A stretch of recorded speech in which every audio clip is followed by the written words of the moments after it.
Part 1. The magnificent crash and burn. Some people, bless their hearts, are like walking, talking cautionary tales. They stride through life with the grace of a newborn giraffe on roller skates, leaving a trail of well-intentioned chaos in their wake. Take, for instance, the friend who attempts to assemble furniture from a certain Swedish retailer. Armed with an Allen wrench and blind optimism, they dive in, only to emerge hours later, drenched in sweat, surrounded by a battlefield of particle board and misplaced screws. The air hangs thick with the pungent aroma of defeat. You, dear reader, having witnessed this spectacle, decide to hire a professional. Either way, you've benefited from their spectacular crash and burn. Part 2. Career catastrophes. The workplace, that glorious arena of ambition and backstabbing, is another fertile breeding ground for cautionary tales. We've all encountered them. The co-worker who treats every meeting like a one-person stand-up comedy show. Spoiler alert, they're not funny. The boss who confuses micromanagement with leadership. The intern who microwaves fish in the break room. These individuals, through their spectacularly misguided choices, teach us valuable lessons. They remind us to read the room, to cultivate self-awareness, and to invest in a good air freshener. The colleague who takes credit for your work, the manager who overpromises and underdelivers, the CEO who runs a Fortune 500 company into the ground. Their falls from grace are cautionary tales writ large. So the next time you find yourself cringing at someone's workplace antics, remember to be grateful. Learn from them, dear reader, and for God's sake, don't be that person. Part 3. Love in the ruins. Ah, love, that intoxicating elixir that can make us believe in soulmates, happily ever afters, and the enduring power of shared laundry duties. Until, of course, it all goes spectacularly wrong. Take, for instance, the friend who falls head over heels for anyone who shows them the slightest bit of attention. They mistake fleeting infatuation for true love, ignoring all red flags and common sense in the process. The inevitable heartbreak, while painful to witness, serves as a potent reminder to choose your partners wisely. Then there are the love bombers, those masters of grand gestures and whirlwind romances. The eventual fallout, while messy and dramatic, teaches us that true love is a slow burn, not a raging inferno. Part 4. The culinary arts of disaster. The kitchen, that supposed heart of the home, can quickly transform into a battleground of culinary carnage. We've all encountered them. The friend who mistakes salt for sugar. The relative who believes every dish benefits from a generous dousing of hot sauce. The roommate who attempts to cook pasta without boiling the water first. Their culinary creations are a testament to the fact that while cooking may be an art, some people are better suited to admiring it from afar. Cakes emerge from the oven resembling hockey pucks, cookies spread into one giant amorphous blob, and bread, well, let's just say their yeast must have taken a permanent vacation. But fear not, for their culinary misadventures serve a noble purpose. They inspire us to order takeout, perfect our own cooking skills, or, just stick to cereal. They are the culinary cautionary tales, reminding us that while the path to the heart may be paved with good intentions, it's best to avoid shortcuts involving raw chicken and expired dairy products. Fashion, that ever-evolving tapestry of self-expression and sartorial experimentation, can be a minefield of potential faux pas. And some individuals, bless their cotton polyester blend socks, seem genetically predisposed to stepping on every fashion landmine in sight. We've all encountered them.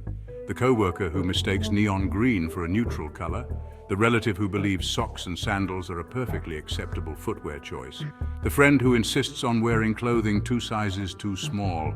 Their outfits are a symphony of clashing patterns, questionable cuts, and an utter disregard for the concept of flattering. Hats perch precariously on their heads like exotic birds about to take flight. Jewelry resembles something excavated from a pirate's treasure chest, and scarves, well, let's just say they're better suited for use as tourniquets. But fear not, for their fashion faux pas serve a valuable purpose. They inspire us to up our own style game, appreciate the understated elegance of a well-fitting pair of jeans, or, just embrace the liberating joy of sweatpants. They are the cautionary tales of the fashion world, reminding us that while the pursuit of personal style is a noble endeavor, it's best to avoid shortcuts involving Crocs and excessive amounts of animal print.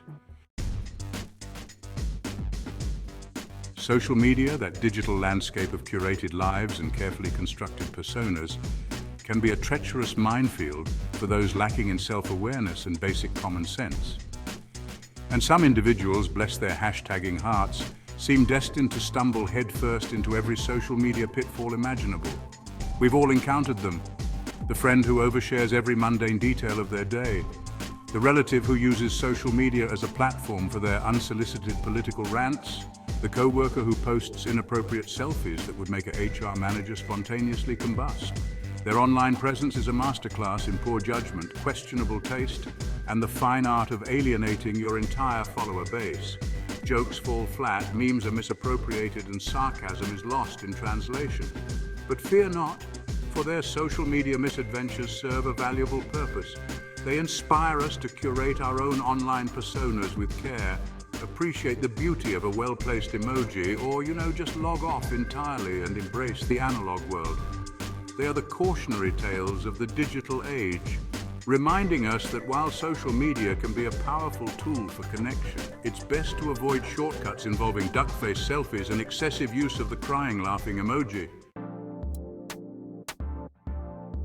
The pursuit of physical fitness, that noble endeavor to transform our bodies from doughy lumps into temples of health and vitality, can be a minefield of awkward encounters, near-death experiences, and the realization that some of us are just not meant to be coordinated. We've all encountered them. The friend who mistakes a treadmill for a bucking bronco. The relative who believes yoga is a competitive sport. The co-worker who attempts to lift weights far beyond their capabilities, only to end up resembling a human pretzel. Their forays into the world of physical activity are a testament to the fact that while exercise is good for the body, it can be hazardous to one's dignity. They huff and puff, their faces contorted in a grimace that could curdle milk, their limbs flailing about like inflatable tube men caught in a hurricane. But fear not, for their physical misadventures serve a valuable purpose. They inspire us to approach exercise with a healthy dose of caution, appreciate the understated elegance of a brisk walk, or, just embrace the sedentary life and become one with our couches. They are the cautionary tales of the fitness world, reminding us that while the road to physical fitness may be paved with good intentions, it's best to avoid shortcuts involving questionable workout attire and the belief that we can all achieve a six-pack with enough willpower. The do-it-yourself movement, fueled by a potent cocktail of frugality, misplaced confidence, and the seductive allure of YouTube tutorials, has spawned a generation of aspiring handymen and women.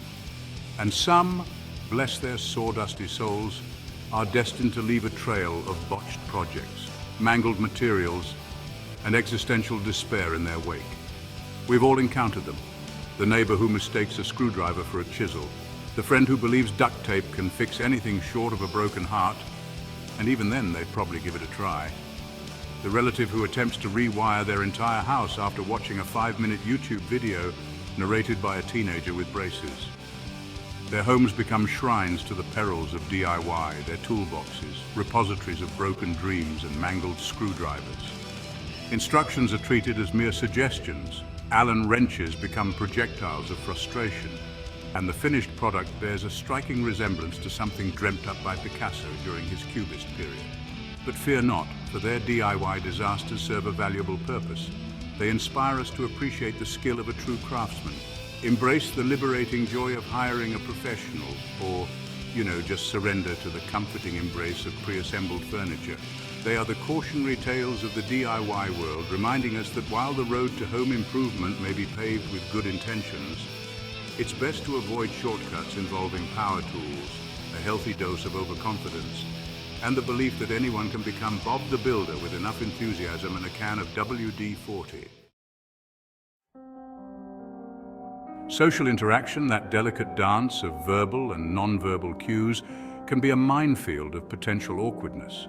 And some individuals, bless their socially challenged souls, seem to possess an uncanny knack for transforming even the most mundane conversation into an excruciating exercise in cringeworthy discomfort. We've all encountered them, the friend who mistakes personal space for an uncharted territory to be invaded with gusto, the relative who believes every silence is an invitation to launch into a rambling anecdote about their gallbladder surgery, the co-worker who possesses an uncanny ability to find the most inappropriate moment to bring up politics, religion, or their collection of porcelain cat figurines. Their conversations are a masterclass in foot-in-mouth disease, inappropriate humor, and the fine art of making everyone within earshot wish they had an invisibility cloak.